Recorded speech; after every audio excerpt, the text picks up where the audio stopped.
प्रभु की स्तुति। आप इस चैनल को रोजाना सुनकर एक साल में बाइबल पढ़ सकते हैं। Please subscribe and support. आज के बाइबल अध्याय। इज़रा की पुस्तक अध्याय 3। इज़रा की पुस्तक अध्याय 3। जब 7वां महीना आया और इस्राएली अपने अपने नगर में बस गए, तो लोग यरूशलेम में एक मन होकर इकट्ठे हुए। तब योसादाक के पुत्र यीशु ने अपने भाई याजकों समेत और शालतिएल के पुत्र जरुब्बाबेल ने अपने भाइयों समेत कमर बांधकर इस्राएल के परमेश्वर की वेदी को बनाया कि उस पर होम बलि चढ़ाए, जैसे कि परमेश्वर के भक्त मूसा की व्यवस्था में लिखा है। तब उन्होंने वेदी को उसके स्थान पर खड़ा किया, क्योंकि उन्हें उस ओर के देशों के लोगों का भय रहा, और वे उस पर यहोवा के लिए होम बलि अर्थात प्रतिदिन सवेरे और सांझ के होम बलि चढ़ाने लगे। और उन्होंने झोपड़ियों के पर्व को माना, जैसे कि लिखा है, और प्रतिदिन के होम बलि एक एक दिन की गिनती और नियम के अनुसार चढ़ाए। और उसके बाद नित्य होम बलि और नए नए चांद और यहोवा के पवित्र किए हुए सब नियत पर्वों के बलि और अपनी अपनी इच्छा से यहोवा के लिए सब स्वेच्छा बलि हरेक के लिए बलि चढ़ाए। 7वें महीने के पहले दिन से वे यहोवा को होम बलि चढ़ाने लगे, परंतु यहोवा के मंदिर की नेव तब तक न डाली गई थी। तब उन्होंने पत्थर गढ़ने वालों और कारीगरों को रुपया और सिदोनी और सोरी लोगों को खाने पीने की वस्तुएं और तेल दिया कि वे फारस के राजा कुसरू के पत्र के अनुसार देवदार की लकड़ी लबानोन से जापा के पास के समुद्र में पहुंचाए। उनके परमेश्वर के भवन में जो यरूशलेम में है, आने के दूसरे वर्ष के दूसरे महीने में शालतिएल के पुत्र जरुब्बाबेल ने और योसादाक के पुत्र यीशु ने और उनके और भाइयों ने, जो याजक और लेवीय थे और जितने बंधुआई से यरूशलेम में आए थे, उन्होंने भी काम को आरंभ किया। और 20 वर्ष व उससे अधिक अवस्था के लेवियों को यहोवा के भवन का काम चलाने के लिए नियुक्त किया। तो यीशु और उसके बेटे और भाई और कदमिएल और उसके बेटे, जो यहूदा के संतान थे, और हेनादाद के संतान और उनके बेटे परमेश्वर के भवन में कारीगरों का काम चलाने को खड़े हुए। और जब राजों ने यहोवा के मंदिर की नींव डाली, तब अपने वस्त्र पहने हुए और तुरहिया लिए हुए याजक और झांप लिए हुए आसाप के वंश के लेवीय इसलिए नियुक्त किए गए कि इस्राएलियों के राजा दाऊद की चलाए हुए रीति के अनुसार यहोवा की स्तुति करें। सो वे यह गाकर यहोवा की स्तुति और धन्यवाद करने लगे कि वह भला है और उसकी करुणा इस्राएल पर सदैव बनी है। और जब वे यहोवा की स्तुति करने लगे, तब सब लोगों ने यह जानकर कि यहोवा के भवन की नेव अब पड़ रही है, ऊंचे शब्द से जय जयकार किया। परंतु बहुतेरे याजक और लेवीय और पूर्वजों के घरानों के मुख्य पुरुष, अर्थात वे बूढ़े जिन्होंने पहला भवन देखा था, जब इस भवन की नेव उनकी आंखों के सामने पड़ी, तब फूट फूट कर रोने लगे और बहुत तेरे आनंद के मारे ऊंचे शब्द से जय जयकार कर रहे थे। इसलिए लोग आनंद के जय जयकार का शब्द लोगों के रोने के शब्द से अलग पहचान न सके, क्योंकि लोग ऊंचे शब्द से जय जयकार कर रहे थे और वह शब्द दूर तक सुनाई देता था। इज़रा की पुस्तक अध्याय 4। इज़रा की पुस्तक अध्याय 4।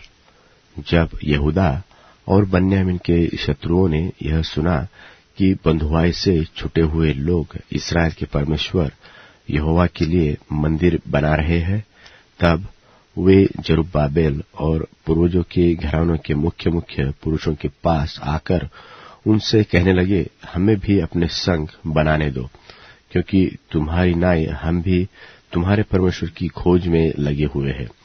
और अश्शूर का राजा इस हरदोन जिसने हमें यहाँ पहुंचाया, उसके दिनों से हम उसी को बलि चढ़ाते भी हैं। जरुब्बाबेल, यीशु और इस्राएल के पितरों के घरानों के मुख्य पुरुषों ने उनसे कहा, हमारे परमेश्वर के लिए भवन बनाने में तुमको हमसे कुछ काम नहीं। हम ही लोग एक संग मिलकर फारस के राजा कुस्रू की आज्ञा के अनुसार इस्राएल के परमेश्वर यहोवा के लिए उसे बनाएंगे। तब उस देश के लोग यहूदियों के हाथ ढीला करने और उन्हें डराकर मंदिर बनाने में रुकावट डालने लगे, और फारस के राजा कुस्रू के जीवन भर, वरन फारस के राजा दारा के राज्य के समय तक उनके मनोरथ को निष्फल करने के लिए वकीलों को रुपया देते रहे। क्षयर्ष के राज्य के पहले दिनों में तो उन्होंने यहूदा और यरूशलेम के निवासियों का दोष पत्र उसे लिख भेजा। फिर अर्थक्षत्र के दिनों में बिशलाम, मिथदात और ताबेल ने और उसके सहचारियों ने फारस के राजा अर्थक्षत्र को चिट्ठी लिखी, और चिट्ठी अरामी अक्षरों और अरामी भाषा में लिखी गई। अर्थात रहूम राजमंत्री और शितशय मंत्री ने यरूशलेम के विरुद्ध राजा अर्थक्षत्र को इस आशय की चिट्ठी लिखी। उस समय रहूम राजमंत्री और शिमशय मंत्री और उसके और सहचारियों ने, अर्थात दीनी अपसर्तकी, तर्पली, अफारसी, एरेकी, बाबेली, शूशनी, देहवी, एलामी आदि जातियों ने, जिन्हें महान और प्रधान उस्नपर ने पार ले आकर शुम्रो नगर में और महानत के इस पार के शेष देश में बसाया था, एक चिट्ठी लिखी। जो चिट्ठी उन्होंने अर्थक्षत्र राजा को लिखी, उसकी यह नकल है। तेरे दास जो महानत के पार के मनुष्य है, इत्यादि। राजा को यह विदित हो कि जो यहूदी तेरे पास से चले आए, वे हमारे पास यरूशलेम को पहुंचे हैं। वे उस दगैत और घिनौने नगर को बसा रहे हैं, वरन उसकी शहर पनाह को खड़ा कर चुके हैं और उसकी नेव को जोड़ चुके हैं। अब राजा को विदित हो कि यदि वह नगर बस गया और उसकी शहर पनाह बन चुके, तब तो वे लोग कर, चुंगी और राहदारी फिर न देंगे, और अंत में राजाओं की हानि होगी। हम लोग तो राजमंदिर का नमक खाते हैं, और उचित नहीं कि राजा का अनादर हमारे देखते हो। इस कारण हम यह चिट्ठी भेजकर राजा को चिता देते हैं, इसलिए कि तेरे पुरखाओं के इतिहास की पुस्तक में खोज की जाए। तब इतिहास की पुस्तक में तू यह पाकर जान लेगा कि वह नगर बलवा करने वाला और राजाओं और प्रांतों की हानि करने वाला है, और प्राचीन काल से उसमें बलवा मचता आया है, और इसी कारण वह नगर नष्ट भी किया गया था। हम राजा को निश्चय करा देते हैं कि यदि वह नगर बसाया जाए और उसकी शहर पनाह बन चुके, तब तो इसके कारण महानत के इस पार तेरा कोई भाग न रह जाएगा। तब राजा ने रहूम राजमंत्री और शिमशय मंत्री और शोमरोन और महानत के इस पार रहने वाले उनके और सहचारियों के पास यह उत्तर भेजा कि कुशल इत्यादि। जो चिट्ठी तुम लोगों ने हमारे पास भेजी, वह मेरे सामने पढ़कर साफ साफ सुनाई गई, और मेरी आज्ञा से खोज की जाने पर जान पड़ता है कि वह नगर प्राचीन काल से राजाओं के विरुद्ध सिर उठाता आया है, और उसमें दंगा और बलवा होता आया है। यरूशलेम के सामर्थ्य राजा भी हुए, जो महानत के पार के समस्त देश पर राज्य करते थे, और कर, चुंगी और राहदारी उनको दी जाती थी। इसलिए अब इस आज्ञा का प्रचार कर कि वे मनुष्य रोके जाए, और जब तक मेरी ओर से आज्ञा न मिले, तब तक वह नगर बनाया न जाए। और चौकस रहो कि इस बात में ढीले न होना, राजाओं की हानि करने वाली वह बुराई क्यों बढ़ने पाए। जब राजा अर्थक्षत्र की यह चिट्ठी रहूम और शिमशय मंत्री और उसके सहचारियों को पढ़कर सुनाई गई, तब वे उतावली करके यरूशलेम को यहूदियों के पास गए और भुजबल और बरिया से उनको रोक दिया। तब परमेश्वर के भवन का काम जो यरूशलेम में है रुक गया और फारस के राजा दारा के राज्य के दूसरे वर्ष तक रुका रहा। यूहन्ना रचित सुसमाचार 4 अध्याय। फिर जब प्रभु को मालूम हुआ कि फरीसियों ने सुना है कि यीशु यूहन्ना से अधिक चेले बनाता और उन्हें बपतिस्मा देता है, यद्यपि यीशु आप नहीं वरन उसके चेले बपतिस्मा देते थे, तब वह यहूदिया को छोड़कर फिर गलील को चला गया और उसको सामरिया से होकर जाना अवश्य था। सो वह सूखार नाम सामरिया के एक नगर तक आया जो उस भूमि के पास है जिसे याकूब ने अपने पुत्र यूसुफ को दिया था, और याकूब का कुआं भी वहीं था। सो यीशु मार्ग का थका हुआ उस कुएं पर यूं ही बैठ गया, और यह बात 6 घंटे के लगभग हुई। इतने में एक सामरी स्त्री जल भरने को आई। यीशु ने उससे कहा, मुझे पानी पिला, क्योंकि उसके चेले तो नगर में भोजन मोल लेने को गए थे। उस सामरी स्त्री ने उससे कहा, तू यहूदी होकर मुझ सामरी स्त्री से पानी क्यों मांगता है? क्योंकि यहूदी सामरियों के साथ किसी प्रकार का व्यवहार नहीं रखते। यीशु ने उत्तर दिया, यदि तू परमेश्वर के वरदान को जानती और यह भी जानती कि वह कौन है जो तुझसे कहता है मुझे पानी पिला, तो तू उससे मांगती और वह तुझे जीवन का जल देता। स्त्री ने उससे कहा, हे प्रभु, तेरे पास जल भरने को तो कुछ है भी नहीं और कुआं गहरा है, तो फिर वह जीवन का जल तेरे पास कहां से आया? क्या तू हमारे पिता याकूब से बड़ा है, जिसने हमें यह कुआं दिया, और आप ही अपने संतान और अपने ढोरों समेत उसमें से पिया?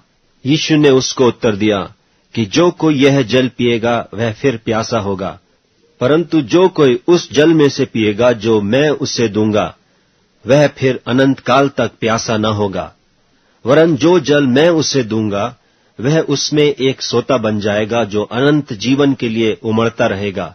स्त्री ने उससे कहा, हे प्रभु, वह जल मुझे दे, ताकि मैं प्यासी न हूं और न जल भरने को इतनी दूर आऊं।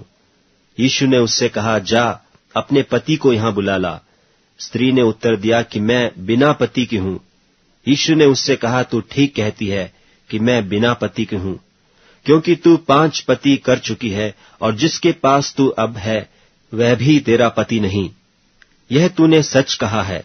स्त्री ने उससे कहा, हे प्रभु, मुझे ज्ञात होता है कि तू भविष्यद्वक्ता है।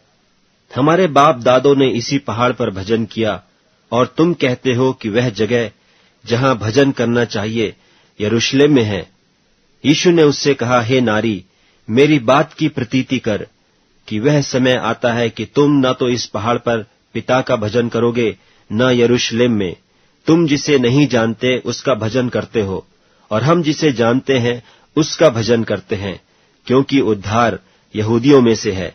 परंतु वह समय आता है, वरन अब भी है, जिसमें सच्चे भक्त पिता का भजन आत्मा और सच्चाई से करेंगे, क्योंकि पिता अपने लिए ऐसे ही भजन करने वालों को ढूंढता है। परमेश्वर आत्मा है, और अवश्य है कि उसके भजन करने वाले आत्मा और सच्चाई से भजन करें। स्त्री ने उससे कहा, मैं जानती हूं कि मसीह जो क्रिस्तुस कहलाता है आने वाला है। जब वह आएगा तो हमें सब बातें बता देगा। यीशु ने उससे कहा, मैं जो तुझसे बोल रहा हूं वही हूं। इतने में उसके चेले आ गए और अचंभा करने लगे कि वह स्त्री से बातें कर रहा है। तो अभी किसी ने न कहा कि तू क्या चाहता है या किस लिए उससे बातें करता है। तब स्त्री अपना घड़ा छोड़कर नगर में चली गई और लोगों से कहने लगी, आओ, एक मनुष्य को देखो जिसने सब कुछ जो मैंने किया मुझे बता दिया। कहीं यही तो मसीह नहीं है? सो वे नगर से निकलकर उसके पास आने लगे। इतने में उसके चेले यीशु से यह विनती करने लगे कि हे रब्बी, कुछ खा ले। परंतु उसने उनसे कहा, मेरे पास खाने के लिए ऐसा भोजन है जिसे तुम नहीं जानते। तब चेलों ने आपस में कहा, क्या कोई उसके लिए कुछ खाने को लाया है? यीशु ने उनसे कहा, मेरा भोजन यह है कि अपने भेजने वाले की इच्छा के अनुसार चलूं और उसका काम पूरा करूं। क्या तुम नहीं कहते कि कटनी होने में अब भी 4 महीने पड़े हैं? देखो, मैं तुमसे कहता हूं, अपनी आंखें उठाकर खेतों पर दृष्टि डालो कि वे कटनी के लिए पक चुके हैं, और काटने वाला मजदूरी पाता और अनंत जीवन के लिए फल बटोरता है, ताकि बोने वाला और काटने वाला दोनों मिलकर आनंद करें। क्योंकि इस पर यह कहावत ठीक बैठती है कि बोने वाला और है और काटने वाला और। मैंने तुम्हें वह खेत काटने के लिए भेजा जिसमें तुमने परिश्रम नहीं किया, औरों ने परिश्रम किया और तुम उनके परिश्रम के फल में भागी हुए। और उस नगर के बहुत सामरियों ने उस स्त्री के कहने से, जिसने यह गवाही दी थी कि उसने सब कुछ जो मैंने किया है मुझे बता दिया, विश्वास किया। तब जब ये सामरी उसके पास आए तो उससे विनती करने लगे कि हमारे यहाँ रह। सो वह वहाँ 2 दिन तक रहा, और उसके वचन के कारण और भी बहुतेरों ने विश्वास किया। और उस स्त्री से कहा, अब हम तेरे कहने ही से विश्वास नहीं करते, क्योंकि हमने आप ही सुन लिया और जानते हैं कि यही सचमुच में जगत का उद्धार करता है। फिर उन 2 दिनों के बाद वह वहां से कूच करके गलील को गया, क्योंकि यीशु ने आप ही साक्षी दी कि भविष्यद्वक्ता अपने देश में आदर नहीं पाता। जब वह गलील में आया तो गलीली आनंद के साथ उससे मिले, क्योंकि जितने काम उसने यरूशलेम में पर्व के समय किए थे उन्होंने उन सब को देखा था, क्योंकि वे भी पर्व में गए थे। तब वह फिर गलील के काना में आया, जहां उसने पानी को दाख रस बनाया था। और राजा का एक कर्मचारी था जिसका पुत्र कफरनहूम में बीमार था। वह यह सुनकर कि यीशु यहूदिया से गलील में आ गया है, उसके पास गया और उससे विनती करने लगा कि चलकर मेरे पुत्र को चंगा कर दे, क्योंकि वह मरने पर था। यीशु ने उससे कहा, जब तक तुम चिन्ह और अद्भुत काम न देखोगे तब तक कदापि विश्वास न करोगे। राजा के कर्मचारी ने उससे कहा, हे प्रभु, मेरे बालक की मृत्यु होने से पहले चल।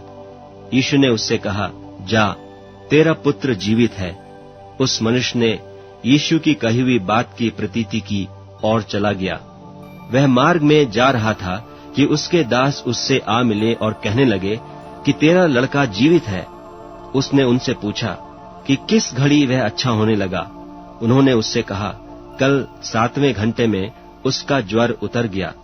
तब पिता जान गया कि यह उसी घड़ी हुआ जिस घड़ी यीशु ने उससे कहा, तेरा पुत्र जीवित है, और उसने और उसके सारे घराने ने विश्वास किया।